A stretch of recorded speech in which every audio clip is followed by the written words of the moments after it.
В Новокузнецке обсудили состояние и перспективы развития угольной промышленности страны. Накануне там прошло выездное совещание при председателе правительства России Дмитрии Медведеве.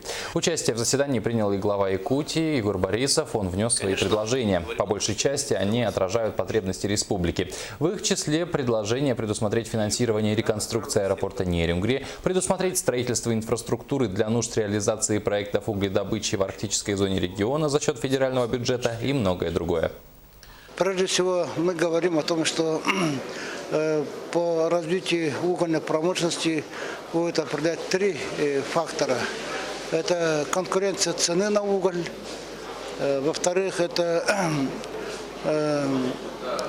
сбыт, то есть география, конъюнктура рынка, ну и в-третьих, это непосредственно затраты на добычу углей.